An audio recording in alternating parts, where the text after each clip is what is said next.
are live. Good morning, Crypto Warriors, and welcome back to the Gentlemen of Crypto. What episode is this? 1271.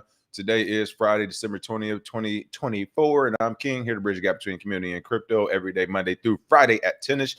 And today's top stories: Bitcoin ETFs hit by record $671.9 million outflows in one day. Crypto liquidations hit $1 billion as traders were unprepared for bad news. El Salvadore buys 11 Bitcoin only a day after reaching a deal with IMF. Bankrupt Cryptopia exchange distributes 225 to hack victims. Investor lawsuit filed against Tuah meme coin creators partners. And let's see what else we got. Wright given suspended sentence of 1 year for contempt of court. And Tornado Cash Dev wants charges dropped after court said OFAC overstepped. But first and foremost, of course, we're going to take a quick look at these prices and see what's going on and what's being described as a bloodbath. And you know what? Really quick, shame on Cointelegraph. You know how many stories today I saw that said, why is Cardano down today? Why is Ethereum down today? Why? And it is like, I get it. You got to have the content. You're doing great pumping out the evergreen, but knock it off. They're all down because Bitcoin's down. That's the answer we talk about every day. That's the answer is going to continue to be until these projects show some type of value on their own without hanging on to Bitcoin and claiming its name to fame. All right. With that being said, Bitcoin's coming in at 95,000. Oh, 96, right back. We coming back like we left something. Down 4.66%. Ethereum at 3,340. Big dip, down 7.67%. All coins are taking a slashing. Ripple at $2.18, down 6.12%. Solana at $188, down 8.11%. Number 9, Cardano at 86 cent, down 9%. You saw just switch there. And Tron number 10 at 24 cent, down 7.89%. Fear and Greed index is now at a 62, which makes no sense because this is the moment should actually be at an 80, right?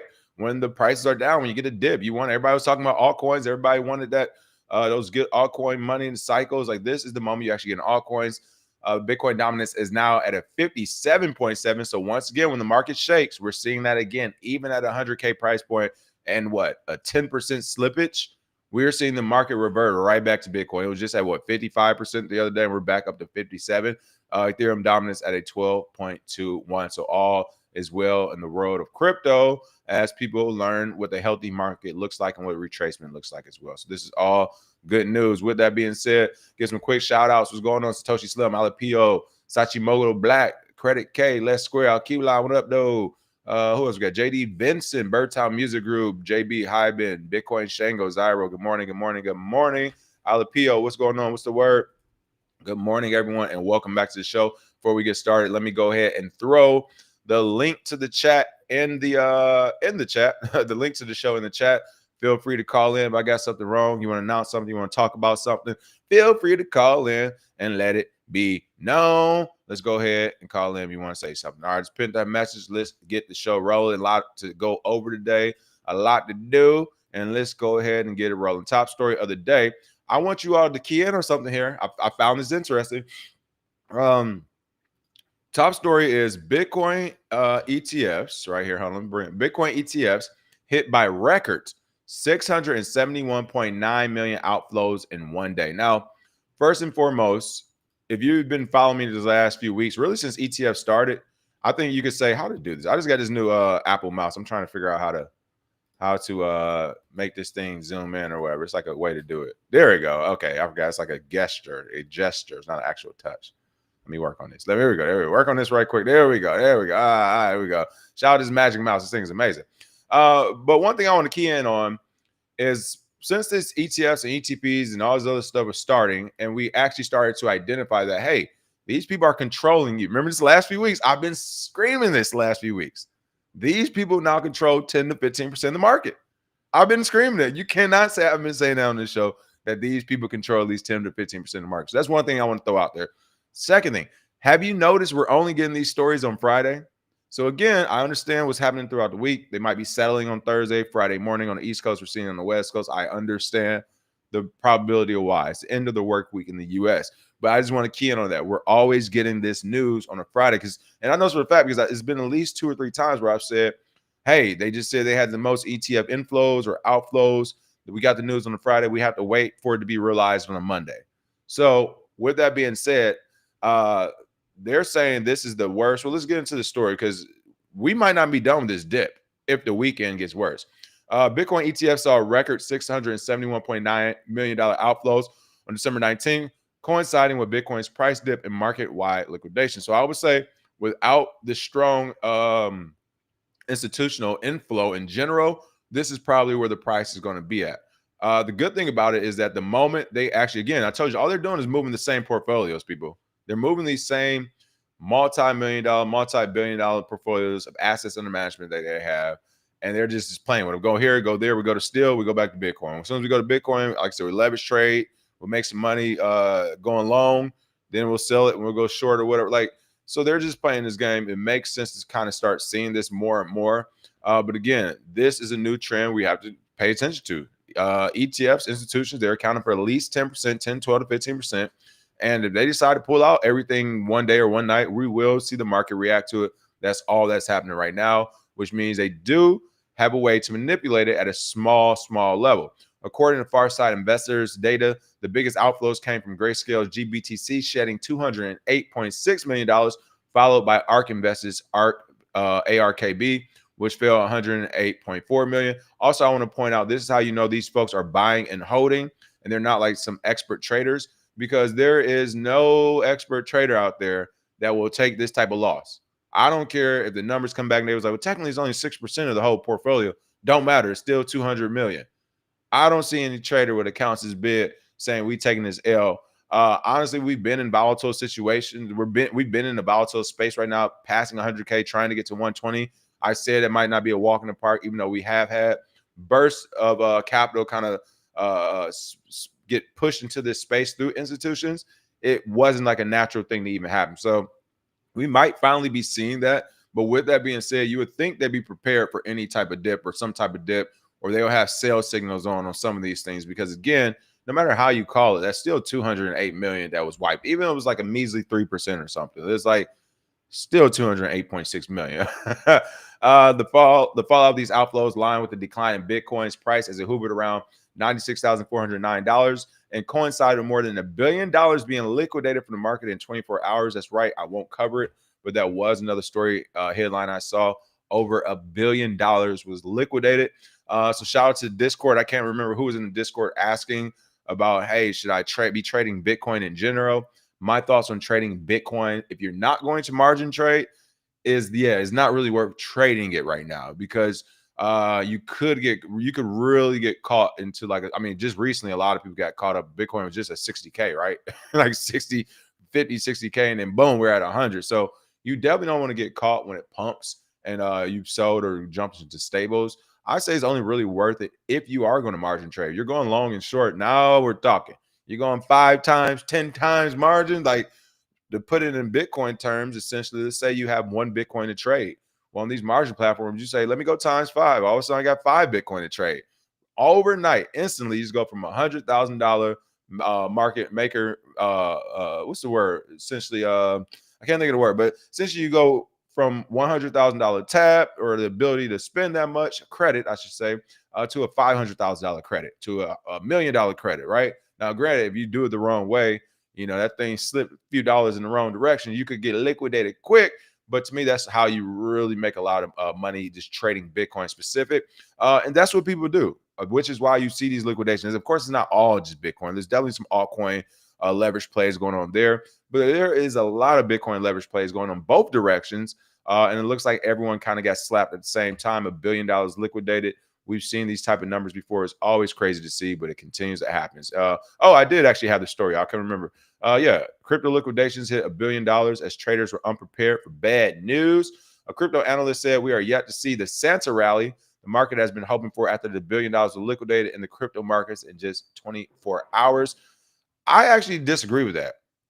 Not saying we can't still have one, because according to the trends and charts, again, Bitcoin's birthday is January 3rd, around Christmas. Like literally as soon as Christmas hit, good morning, Santa, Christmas, we start seeing the price start to pump from the 25th to the 3rd, essentially. We do see a dip actually leading up into Christmas oftentimes, like the 23rd, the 22nd. Like we actually see a dip throughout the years. It's after Christmas or the day of Christmas, we see a slow pump back up to January 3rd. And then the market usually decides then, like, all right, is this a healthy market? from January 3rd to January 20th. When we have the government are asleep and they come out of hibernation, we'll kind of see what the market looks like then from the sentiment, because it will be kind of quiet during those moments. If it's pumping from January 3rd to January 20th, we really got something. But if it's quiet on the Western front and everybody's waiting, then we'll go sideways into January 20th. We get Trump in. That might be a sell the news event because people were already excited and expecting this and pouring money into it. So unless institutions on the day of his inauguration say, all right, just because he's here, we're going to throw 100 billion or 50 whatever billion into the market, that'll be the only thing that can really shake it, because this may become a sell the news event for sure. But regardless, like they're talking about the Santa rally.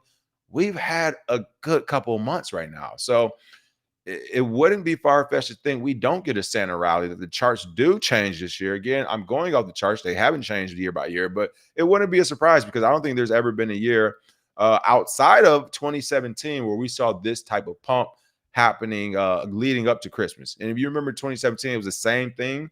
Around this time, we were at like $17,000 Bitcoin. And then kind of heading into Christmas is when we started dipping and we never returned back. It dipped down to like what?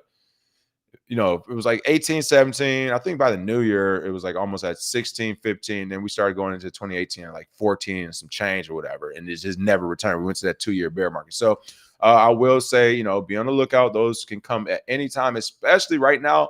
All it takes for institutions to say we made our money for the next couple of years. We are done playing the ETF game. And boom, we are back to 80K just like that. Not because it's not worth more, but because it is a way people are going to perceive it based off the institutions. So you got to be conscientious about that. All right, El Salvador is in the news again. Yesterday I was talking about IMF. We're bending them over. El Salvador said, not really, bro. El Salvador buys 11 Bitcoin only a day after reaching a deal with IMF. El Salvador purchased 11 Bitcoin a day after reaching a $1.4 million IMF loan deal that called for a reduction in public sector engagement in Bitcoin-related economic activities. And with that being said, hand clap to President Bukele. All right, he proved me wrong, and that's what I wanted to see, Presidito. He was like, yeah, we signed a deal with IMF because they were giving us money. And now we're going to continue to do our own deals. To come back, because you remember he said he was going to buy 1 Bitcoin a day. El Salvador, that's their thing. They buy 1 Bitcoin every day. So for this to happen, for them to sign this over, and you have people like me in the community like, what? What's going on? IMF won over on El Salvador and President Bukele, for the next day to say, well, we're going to buy 11 Bitcoin.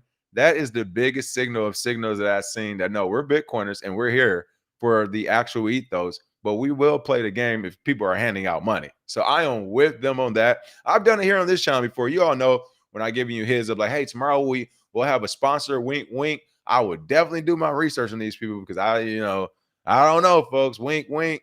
Throw it in the Discord and then I run it anyway. It's like, yeah, we're going to take this scam money now. We ain't going to let the criminals have all the money and have all the fun. We'll get it off you now. But it's also like looking at the community like, hey, this ain't the one. I think this is the same type of signal. He's like, yep, we had to do what they asked us to. All right, IMF, we got you. And then the next day is like, hey, everybody, y'all know we still in here for the long run. So I love to see this. Shout out to El Salvador. They say nothing stops the buys. $1 million worth of Bitcoin a day after striking a $1.4 billion deal with the IMF that stipulated limits on dealing with the cryptocurrency. The country's national Bitcoin office wrote in December 19 X post that had transferred over $1 million worth of Bitcoin to our strategic Bitcoin reserve, with his website showing it had added 11 Bitcoin to its holdings. It is crazy to hear that 11 Bitcoin costs $1.1 million. Like, that is absolutely insane to say out loud. I can't believe we're here like already. I won't say already, it did come slow and unexpectedly, but it's just, I don't know, it's just crazy. $100,000 Bitcoin, people. I'm still in shock and awe. I don't like, good God, where are all the Bitcoin haters at, man? Listen, from $300 to $100K, I've never seen a road to asset like that. I'm talking about, I walk that bit, okay? I've never seen it like this. This is amazing, and I'm still in shock and awe every day. National Bitcoin Office Director Stacy Hubert said in December 19 X post that El Salvador will continue buying Bitcoin at possibly an accelerated pace, and it looks like they weren't lying when they said it. They said, fine, we won't let certain people do it. We'll take it out of government, but we're going to continue to keep it as a reserve because this thing is working. I wouldn't be surprised they took that IMF loan and bought Bitcoin. That would be absolutely hilarious if in 3 to 4 months that loan clears and it's like El Salvador buys $1.4 billion worth of Bitcoin in one day. And it's just like, oh, slap in the space. You about to get that Sosa Tony Montana visit. He's just gonna click, hang up, and people gonna be at the front door. All right, bankrupt. Let me check out the chat real quick. I know y'all going in the chat. We going down to 78K, then skyrocket. I can see that. I can actually see a 60K, 70K, then a skyrocket. Jake called it on that one. Jake's been having some great calls. Jake, get back on the stream, get back on the live. Speaking of which, Jake and I will probably be on next week or whatever. I got to do an unboxing first to show y'all some of this good gear he got out. And he gave me a special gift to do the show with him with. So we definitely going to get that going next week. And today, Bitcoin Chris, I'm going to join his show, I think, around 12 or 1 p.m. So be on the lookout for that also. Let's see. Zyro Bukel is IMF's line wallet to Bitcoin, just like Michael Saylor is Morgan Stanley's. Oh, okay. I got you. That's going to be the IMF's Bitcoin. I get it. Get that IMF money, real vibes. Make that play, bro. He'll buy Bitcoin. You already know it. Let's see what else we have. We up in this piece. You already know. Keep retracing. I'm in love with the ride. Pause. Hilarious. Cheaper play to buy in on the retrace and keep stacking. I love that as well. Let's make this keep going down. Big retail buy-in. Nah, any meaningful pump will be institutional. That is also true right now because the retail market, I mean, we wore out. The retail market is wore out right now, or they're only going after meme coins. So I actually agree with that. Yeah, smash that like and share. Appreciate that. S1 Dubs. Go ahead and make sure y'all smash that like and share. All right, last few stories. Oh man, I remember when this exchange went down, it was already a sad day. If you remember, if you've been around long enough, if you use Cryptopia, you're OG. All right. I know some of y'all be like, I'm not OG yet. Hey, you came in 2017, 2018. You are officially an OG, people. That's 6 years in this mess. Bankrupt Cryptopia exchange distributes 225 million to hacked victims. I wasn't really talking about the hacked victims that they're distributing to as much. I just wanted to reminisce about Cryptopia. For those who don't know about it, we used to call this Craptopia. This is where we go dumpster diving. I actually think Cryptopia was like the first place the whole dumpster diving thing came about. That's the first time I heard anybody talk about it. But for those who don't know, dumpster diving is when you go look for coins with low market caps. I'm talking way less than a penny or less than a penny. Like, we don't do anything more than a penny. You're looking to flip them. Before you say like, oh, it sounds like what's the one, penny stocks, right? It sounds like penny stocks. It sounds like BS. And it's like, I told everybody the story. Ripple used to be 0.008. Okay, like I still clearly remember this. Like that, all I always say is like that helped me in my life at one point. When Ripple was 0.008 and you were margin trading on Kraken, it was getting cracking. Let me tell y'all, okay? You talking about the same 20, 30% swing, 50%, 60% swings and stuff from less than a penny.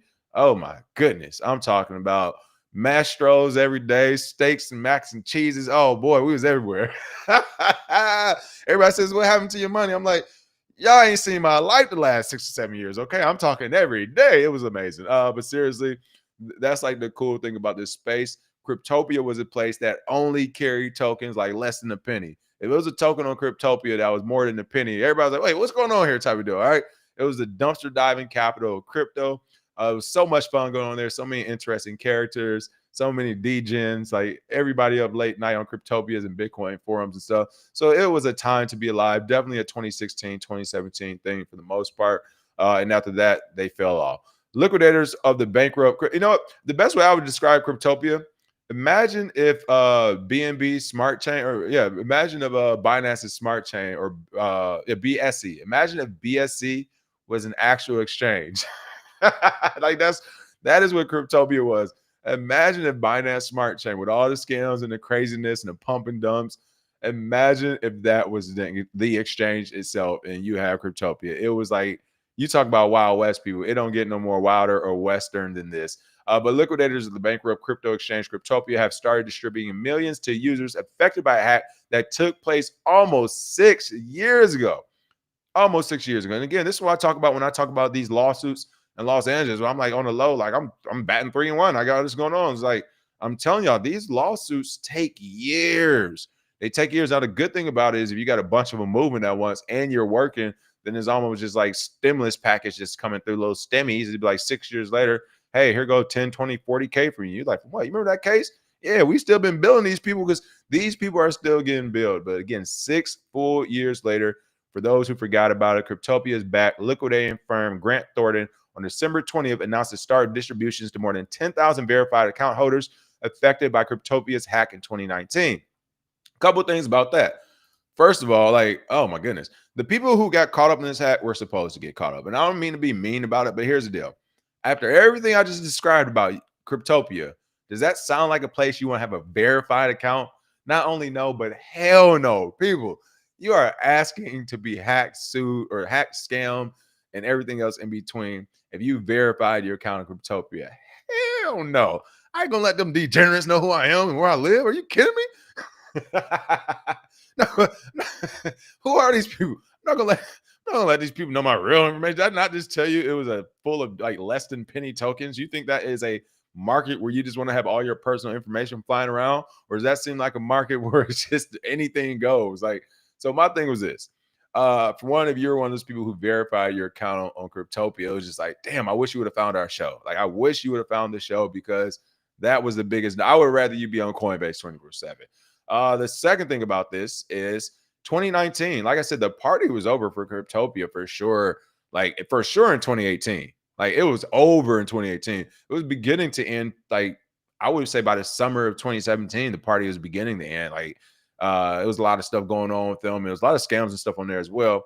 But the party was beginning to end then. 2018 was over. So if you were at like on Cryptopia in 2019 with a verified account, it's like, all right, like you're buying the bags. You don't know what you're doing. I wouldn't be surprised if there was some businesses and companies behind some of that as well who definitely didn't know what they were doing and picking up those bags. But regardless, that is what the word was. 2019 hack over the past 2 days. Verified account holders of Bitcoin and Dogecoin received crypto distros worth at least 400 million New Zealand dollars, the liquidators said. The payouts mark a significant milestone in Cryptopia's liquidation process since Grant Thornton launched the Cryptopia claims portal in 2020. They plan on pushing out more. They encourage all remaining Cryptopia account holders to register on the claims portal and complete the necessary steps to become eligible for future distributions. And again, this is from 2019 where they lost $16 million to a hack. And I never actually followed it, so I'm not sure if they found the actual assets or they recovered them some other way. But they said, we got y'all money. Y'all just need to sign some papers so Uncle Sam can get his money. Grant Thornton can get their money. And then you can get your few Satoshis and go about your day. Sounds like a plan, I guess. What else we have going on in the comments? Satoshi Slim says 6 years later, they know they got a whole new freshman class to get over. That's what I just said. You already know it. I love the crypto warriors. You guys are so knowledgeable and intelligent. Satoshi Slim says 6 years later, they know they got a whole new freshman class to get over on. Let's see if they're worth the time this time. I fully agree. Grant Thornton know what they doing. Everybody know what they doing. They all know what they doing. KB, you said I took your status away. What status? What status? No, I'm not taking no statuses away. Let me know what status I may have accidentally taken away. You got a lot of bots on here, so sometimes when I'm deleting the bots and hiding them from the channel, I might accidentally click a person's name. I've done that 2 times in the past few weeks. So I know there are 2 warriors on here who might actually be blocked or banned by mistake. So they can hit me up and let me know what name they are because there's too many names to scroll through to figure out who they were. I clicked too fast. But no, I don't have anybody blocked or check anybody's status. So let me know what's up. Fast Nico said Cryptopia was the only place to trade Veritasium, although low volume. Oh man, it was the only place to trade. Honestly, I don't want to just say which ones because off the top of my head I can't think. But there definitely were some major tokens now who started off in Cryptopia. Like, let's not get it twisted. It was just under a penny, right? It was just under a penny for the most part. So it doesn't necessarily mean they were a scam or anything bad. It was just they weren't ready for the big leagues, and Cryptopia had them. It was just a sketch ass platform, and this is where you go to get it. All right. It basically was like, all right, Cryptopia was the digital version of walking down a dark alley to do some type of trade or trade. Like, I don't know. It doesn't have to be like, anything illegal, but it's essentially saying, hey, I don't know. I'm looking at my desk. What I have? I'm selling cell phones. You have money. Meet me in this dark alley at 4 a.m. That's Cryptopia right there. Like maybe you'll get the money off for the phones. Maybe you'll get mugged. I don't know. Maybe somebody else will get mugged in front of you and you'll pick up their money. Like it could go down in so many different directions on there. So that's why it was always crazy. All right. Speaking of lawsuits, investors, institutions, investor lawsuit filed against Tuah meme coin creators and partners. The Tuah, which like they should have known. They should have saw this coming. And actually, this is what's crazy to me. And I'm seeing this in this space too. Like how what goes through the human brain of like, oh, I'm just gonna get over people and then I'm just gonna like everything's gonna be okay. No, that's usually not how it works. I'm gonna get over on everybody, and everybody's gonna allow it. Like, all right, if you think that, and that's what it looks like Hawk Tuah thought as well. The Hawk token exhibits all the characteristics of an unregistered security under established legal precedent, litigated against claim. And again, I just want to point out this is how regulation came to this market, and it's why it's here to stay. A bunch of unintelligent investors, unsavvy, uninformed investors who have no clue what they're doing say to themselves, hey, I'm going to invest my money, my capital, my portfolio into a girl who got famous for talking about spitting on the tip of a penis. All right, that is the truth. That's the very truth of the matter. She got super famous by talking about doing something that, hell, all the girls. Oh, no. I'm just kidding. But seriously, she talked about doing something that many people on this planet have done, right? Like it wasn't that special to begin with. She got popular off it. Then she creates a token. And you say to yourself, I'm going to give capital money to said token for whatever reason. And then when that capital money gets received and you don't get whatever it is you think you're supposed to get back, or nothing happens favorable to you, you run to the Justice Department. And this is how we have the overregulation in this market. Because now the lawyers, the judges, everybody's like, hey, we didn't come. Y'all called us, but we here to regulate. Regulators mount up. All right. That is what happens next. And next thing you know, we get the laws. We get, well, meme coins are technical securities, and we get this, and we need to tax that, and this happens. And it all starts because we got a bunch of people who came to the party super late, wearing the wrong outfit. Everyone pointed and laughed at them. They got mad and turned on the lights and turned off the music and started calling police, saying, I want these people arrested for making fun of me and pointing at me and laughing at me. Like, that is essentially what's happening. It's like, we should laugh at you. You're a clown. You bought a spit coin off of, like, I don't even know off of what, like what motivated you. I don't get it. I get that they said they were targeting people who are brand new and had no idea. But even then, you had to know there was no way possible, like literally on God's green earth, that a little Hawk Tuah was going to fill your bank account. It might fill your brain account. It might make you feel good, but it ain't about to fill the bank account, all right? That is not P. But let's go ahead and check this story out. I mean, the headline is a story for the most part, but investors filed a lawsuit against several entities involved in the launch of Hawk Tuah meme coin on December 19. According to legal filing, the defendants naming the lawsuit include the Tuah the Moon Foundation. Like, really? Y'all spit to the moon over here, LTD, Clinton So, and Alex Larson Schultz, who allegedly promoted the meme coin. Attorneys for the plaintiffs wrote, the pre-launch marketing for Hawk framed the token as more than a speculative asset, portraying it as a cultural movement. Wow, cultural. Spitting on the tip is cultural. Oh, man, y'all generation killing it. With significant growth potential, Welch's involvement in her reputation as a trusted public figure. You trust her. You trust her. Only thing I trust is that she's going to spit on the tip. Signal to her followers and potential investors that the project was poised for success. And then what is a success? Like, what is success in a Hawk Tuah token? Like, what do you consider successful? Like, the whole world starts using the Hawk Tuah? Like, what happens? I don't know. The Hawk Tuah meme coin surged to a market cap of approximately $491 million hours after its launch, but plummeted by more than 90% immediately afterwards. Here's the thing I want to point out about this as well. Let's be real. Who were more than likely the main people who bought this token? I'm willing to bet the amount of females to males that bought this token is extremely low. I'm talking 3 to 5% females, probably 95% males, right? Like, this was wrong with our country. It needs to be the same people screaming on social media, why this, why that, and they think they have all the answers. It's like, bro, you're an adult male who invested in Hawk Tuah meme coin, and then this is like, to add insult to injury, you pulled a Drake and went to the lawsuits. Like, what? You're supposed to be the leaders? Oh my goodness. It's such, like, it's just despicable where we're at with our men these days. I will admit to. All right, I will admit as well. This is crazy that this is even a thing. But again, really think about who bought that Hawk Tuah. Really think about, and I mean, even the fact of the litigation. Like, who, like, I know these group of dudes. I know what they look like. I know no one likes them. I know they smell. I know we all point and laugh when we really see them in real life. But these people are a freaking menace right now.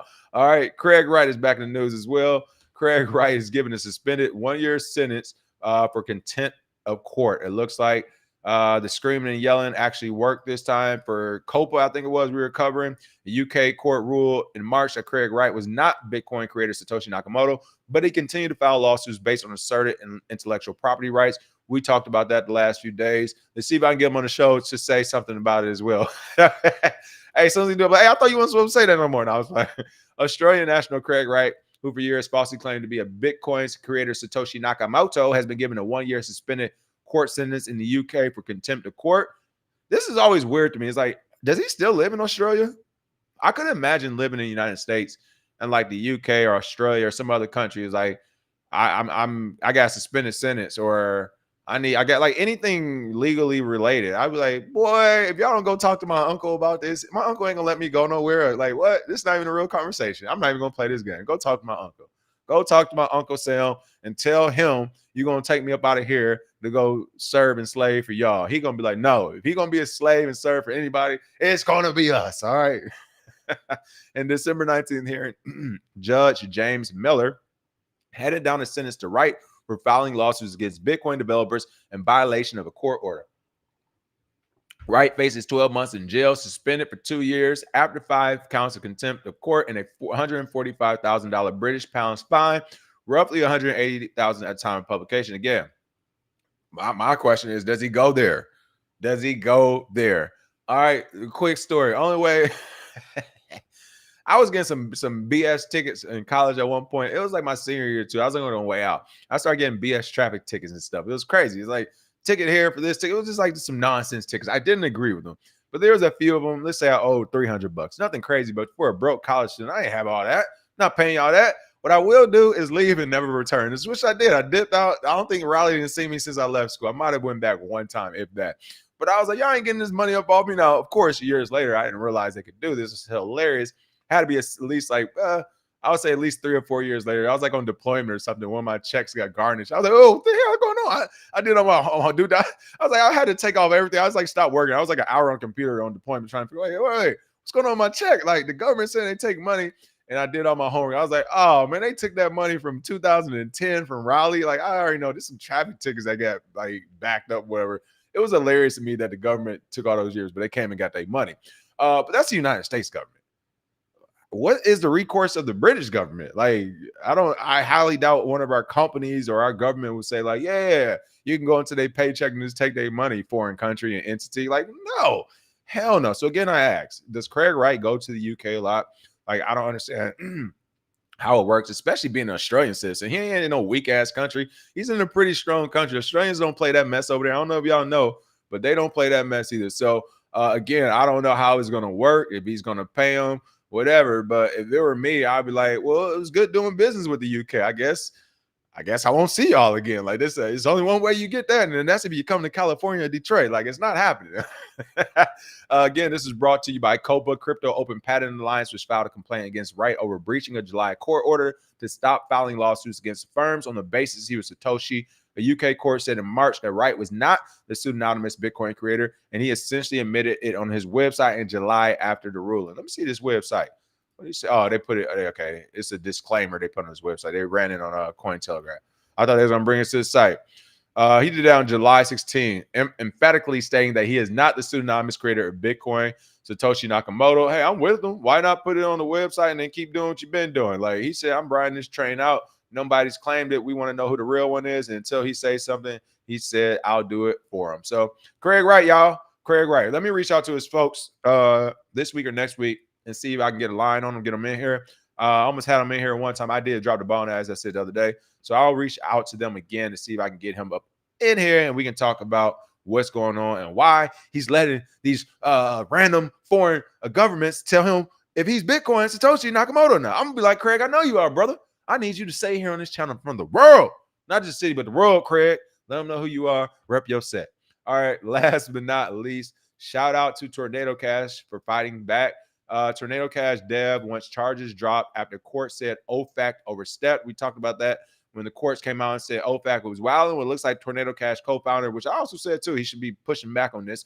Roman Storm, that's a cool ass name. I like that. Roman Storm. That sounds like a superhero or something or a villain. Who's that? That's Roman Storm. I like that. Has petitioned a judge to drop criminal charges against him after an appeals court found the Treasury unlawfully sanctioned the crypto mixer. Of course they did. They're gangsters. This is the co-founder of crypto mixing platform Tornado Cash. And for those who don't know what it is and what it does, all it is code on a website that says if you place your Bitcoin here, you send your Bitcoin here, we'll mix it up and we'll give you random Bitcoin. The government doesn't like it because they're saying, oh my God, we can't tell who Bitcoin is who's even more now. We have to do more work, and we're going to call this money laundering and make things easy. Right? The government said, instead of figuring out how this smart contract works, instead of figuring out programming languages and codes and all the back end stuff and doing good old police work, we're just literally going to violate you all the way. We're going to violate your constitutional rights. We're going to show you and show the world that no matter how much America says they're democracy and everything's fair and blah, blah, blah, at the drop of the dime, we could just turn that switch off and say, F it. We're going to violate rights. We're going to violate human rights, civil rights. We don't care what you think, all because we can't figure out how you did it. We can't figure out the magic. We can't figure out how to stop it. We don't like it. And it's all because of, like, this is free speech, First Amendment code. This man typed out lines of code, put it on the website, up pops a page, and the government says this is equivalent to a life sentence type of deal, right? They're going after him harder than they go after the PDFs and the people who harm other people. They're going after him harder than that, all because he made a website where you can transfer Bitcoin, even though they said Bitcoin was fake and fraudulent. Amazing. Amazing. You got to love it.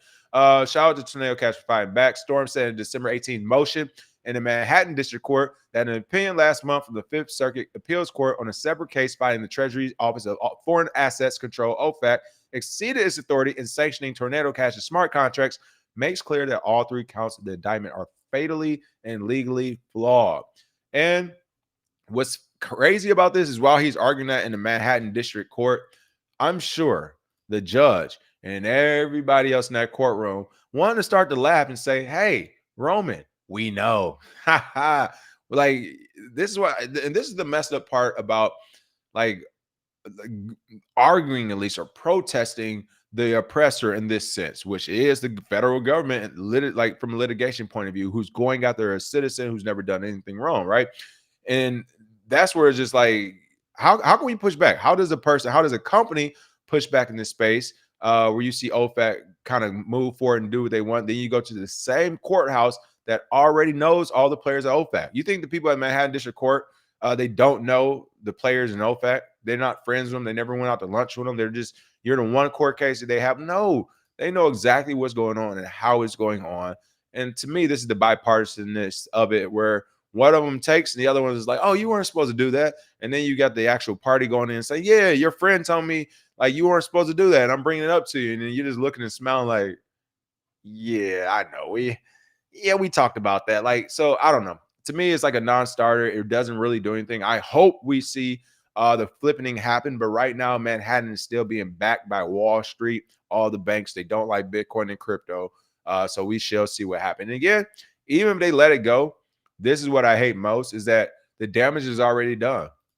To some people, they won't do the due diligence and say, oh, Roman Storm's not a bad guy, or he didn't do anything bad or create anything bad. It's just a website. The headlines are already out there. It looks bad. It's used for money laundering, terrorism, violence. People don't want to touch it. People don't want to do anything with him now. It's like, come on, you destroyed a person's reputation. The same thing you tried to do with Ripple. This is what they tried to do with Ripple. We're going to slow you down. We're going to destroy your reputation. And if we can't kill you, then hopefully you'll die on your own because you can't get your resources up. They're trying to do the same thing with this person, except this time it's not an organization like Ripple. It's an individual human being. Like, that is the mad part about this, which makes this whole thing psychotic. A group of people in the federal government, a group of humans, said, we're going to kidnap, lock this human away. We're going to kidnap and enslave another human because they made a website to where you can mix your Bitcoin up. Like, really say it out loud. And y'all be coping and capping so hard for these governments, including our own. That's absolute madness. Like I said, I'll ride with the gang all day, but I'm not going to act like they're not acting like a gang. At any time will I do that. Or I won't say anytime I won't. Just know when I am doing it, the tap on the shoulder happened. They said, King's time to come back home. I'm like, all right, I gave years of this. I tried my best. I gave years. Time to put my foot on throats again. I'd rather not do it. I want people to learn to be educated and fight back, but I can't be the only one fighting, okay? I cannot be the only one fighting. But again, this is absolute madness. I want to make sure this is said one more time. A group of human beings who worked for the United States federal government kidnapped and enslaved another human being because he created a website to mix up your Bitcoin. This is crazy. 2024, y'all. All right. It didn't look like nobody was calling in. That is the show for today. It's a packed day, a lot going on. I will be in the Discord later. I'll be in it for sure. I'm thinking either late tonight or tomorrow sometime early in the morning. I'll be on it because I got to do some back end stuff. So I'll definitely be on there. And then I'll probably start cranking up the altcoin cycle and trades and stuff after the Christmas holidays, possibly even during the Christmas holidays as well. But until then, I will see you all. Are we doing a show Monday? I don't know. I'll let you know on Discord. I wouldn't be surprised about because I know I got a shoot Monday as well. I have a shoot Monday, I believe at 8 a.m. So the show might either get cut short or I might just skip it in general. But make sure you're in the Discord. Again, that link is in the description. It's free right now, and you can stay up to date on the news, analysis, and if I will be in. But worst case scenario, if I don't make it, then I'll probably just take all next week out and then restart after that. But I'll try to tap in on Monday as well. Smash that like and